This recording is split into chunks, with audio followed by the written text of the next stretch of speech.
السلام علیکم دوستو جب حضرت نوح علیہ السلام کشتی بنا رہے تھے تو ایک مومنہ بوڑھی عورت روز اللہ کے نبی حضرت نوح علیہ السلام کے پاس اپنی گدھڑی لے کر آتی اور کہتی، اے اللہ کے نبی کب کشتی روانہ ہوگی؟ تو حضرت نوح علیہ السلام اسے فرماتے، ابھی دیر ہے۔ وہ عورت شام تک بیٹھی رہتی اور پھر اٹھ کر چلی جاتی۔ ایک دن حضرت نوح علیہ السلام نے فرمایا کہ اے عورت، جب جانا ہوگا تو تمہیں بتا دیا جائے گا۔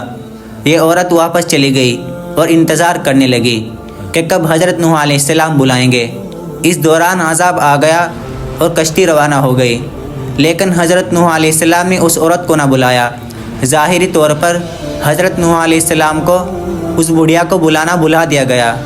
جب طوفان تھما تو ایک دن حضرت نوح علیہ السلام کے دل میں محبت اٹھی کہ شہر کو دیکھوں، جہاں سے چلا تھا وہاں آئے، اور قریب جا کر دیکھا تو ایک جھوپڑی میں دیا جل رہا تھا۔ حضرت نوح علیہ السلام یہ دیکھ کر چونک گئے کہ روئے زمین پر کوئی ایسا گھر بھی ہے کہ اتنے عظیم طوفان کے بعد بھی جس میں چراغ جل رہا ہے۔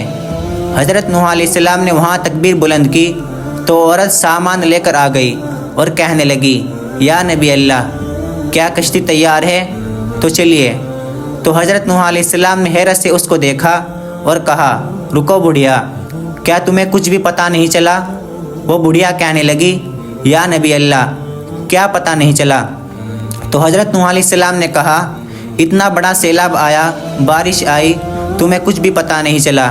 بڑھیا کہنے لگی، یا نبی اللہ، بس ایک دن بادل گرجے تھے اور کچھ ہلکی سی پھوار پڑی تھی۔ تو حضرت نوح علیہ السلام حیران ہو کر آسمان کی طرف دیکھنے لگے اور کہا، اے میرے اللہ، یہ کیا ماجرا ہے؟ اللہ تعالیٰ نے حضرت نوح علیہ السلام پر وحی بھیجی کہ اے پیارے نبی، اس عورت کے دل میں چونکہ تمہاری محبت تھی اور تم نے اسے پابند کر دیا تھا، اور چونکہ تمہارا اس سے وعدہ بھی تھا کہ نجات کی کشتی میں اسے لے جاؤ گے، تب جب کہ تم نے اپنا وعدہ پورا نہیں کیا، لیکن اے نوح علیہ السلام، میں تمہارے وعدے کا ذمہ